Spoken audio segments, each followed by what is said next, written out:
Hello guys, welcome back to our channel. The hypocrisy that is going on in Nigeria is worth analyzing. It's rather disheartening, it's rather sad that most regions have not caught up in the game of the hypocrisy, while other regions are speaking up and saying it the way it ought to be based on the law of the land. Some other regions have decided to play the big brother role, or better still, they decided to support their own regardless of whose hair is being God, even if they are wrong by law, but they just support their own because it is their own.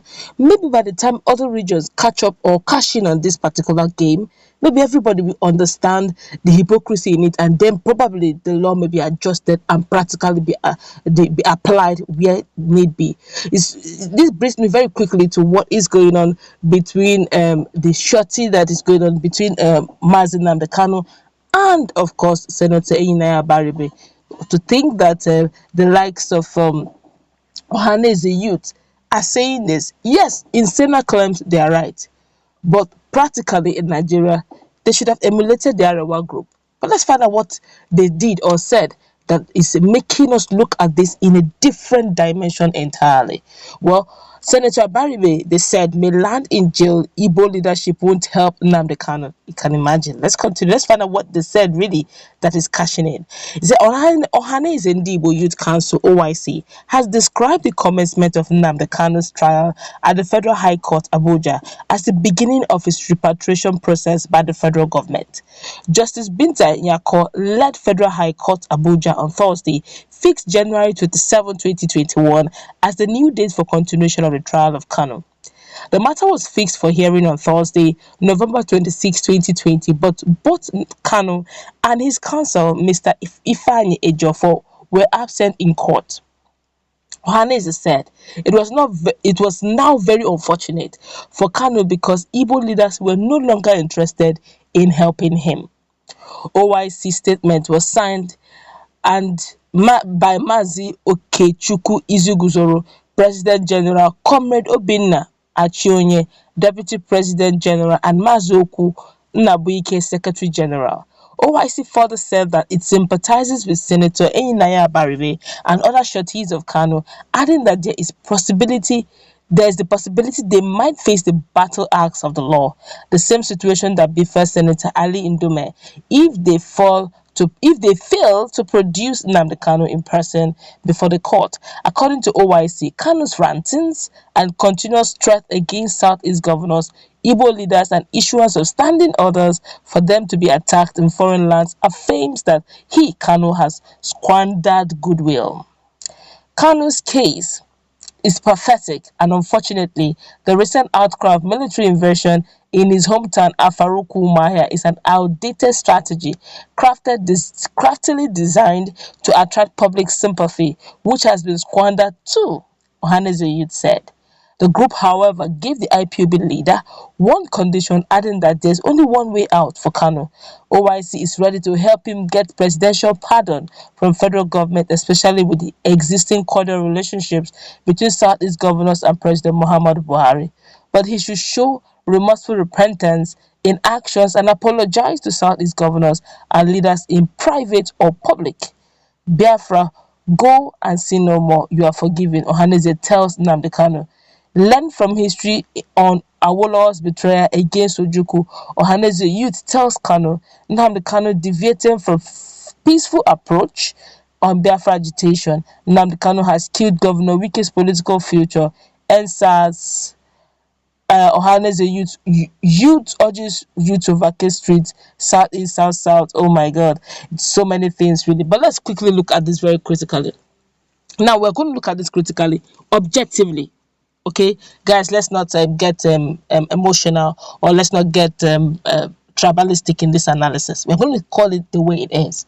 Now, one of the cardinal rules, don't forget that Mazi Nnamdi Kanu is a British citizen. He doubles as a British citizen and as a Nigerian citizen. And some persons say he's no more a Nigerian citizen, he's a Biafra. He's a Biafran, okay, no problem, we agree. But he's carrying a green passport as a Nigerian citizen. Now, a retrospect. We want to take a quick retrospect. When Mazi Nnamdi Kanu was arrested, all right, during that process of being proscribed, I watched a video where the British Parliament spoke on behalf of Mazi Nnamdi Kanu, where they said to start with, that young man is not just a Nigerian, but is a British citizen, and therefore they must lend a voice that whatever it is that made the Nigerian government to hurriedly put him in jail, they should look into it, or else they are following up the matter. They followed up the matter until finally Mazi Nnamdi Kanu was released as a British citizen as well, because that's their own. Now, if you look through the law of the Britain, of the UK, one of the major reasons they can actually annul your citizenship is on the grounds of terrorism. Please, if you have any British citizen you know that knows the law, please verify. All right. On the grounds of terrorism, they can revoke your citizenship, especially if you're not even born by birth there.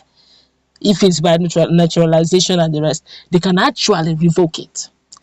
Now, during the process of prescribing IPOB, they saw the whole thing. It looks more like, okay, maybe Mazi Nnamdi Kanu must have done something, so they waved it out for him. Now, if this process they're trying to do to Mazi Nnamdi Kanu, if eventually they take him to court, if and the case is going to go on in absentia. If he comes fine, he doesn't come, no problem. They will do their findings, and witnesses are already on standby to testify against him. That's against Mazi Nnamdi Kanu. Now, if they run through the whole sentence and he is found guilty and he's sentenced as a terrorist, the Nigerian government or any individual that is so interested in Mazi Nnamdi Kanu can actually walk up to the British citizen or British Parliament, and on this ground, they can demand that he be revoked, and they may bring back Mazi Nnamdi Kanu back to Nigeria to face extrajudicial killings, quote and unquote. Now, I'm going to explain this very quickly. Now, the challenge we're having right now is, the funny part is, Mazi Nnamdi Kanu unfortunately have quite a number of audios that are quite inciting. But looking at it the way it is in Nigeria, if we have not been able to turn Boko Haram in, Boko Haram that have maimed, they have done a lot of havoc in the country, they have been petting them, turning them to rehabilitating them and giving them 3 square meals. Say we should forgive them and let them live. The same Fulani herdsmen that have been ravaging the whole land, they say we should learn to live with them as brothers. We should be accommodating. They have done all manner in the society. Nobody has prosecuted or even put them in jail, or even said fast track it and even prescribe them. Now, that is one part that is making the whole thing look so hypocritical in the whole analysis. Now, if you're looking at it in the Senate claim, okay, then you can be Ohaneze Igbo can talk the way they are talking. But if the people who are at the helms of affair have decided to play low on the issue of Boko Haram, play low on the issue of herdsmen, even though Fulani herdsmen, even though Nigerians have been complaining bitterly over their activities, but you're very quick to look at the issue of Mazi Nnamdi Kanu. And also, don't forget that Abaribe, Senator Abaribe, did all this thing simply because he is the son of the soil. And just like Uche, the Masop guy, said that it was a unanimous decision where they said, okay, let us get shorties that will look after the illustrious soil. Now, with what Ohaneze youth are saying, it clearly shows that they're not reading the handwriting in the wall. If it's in the Senate claim, you look at what your compatriots, your fellow people in other regions are doing, then you follow suit. Why are you so very quick to condemn your own? I am not supporting any evil. Please quote me right. What I'm only saying is, what is good for the goose, please, should be perfect for the gander. If it's good for the goose, it should be good for the gander. So what is good for those in the north? Why have they not prescribed them? And you're quick to say that it's rather sad that Abaribe will go to jail. Did you hear what Arewa said? Arewa backed their own. Arewa spoke heavily on their own. Arewa said it's not right for their own son to be in jail. Arewa, today as we speak, men have been granted bail. Senator Ndume, who shot Mayana rather, has been granted bail. But the question is, if Senator Abaribe is put in jail, would he be granted bail?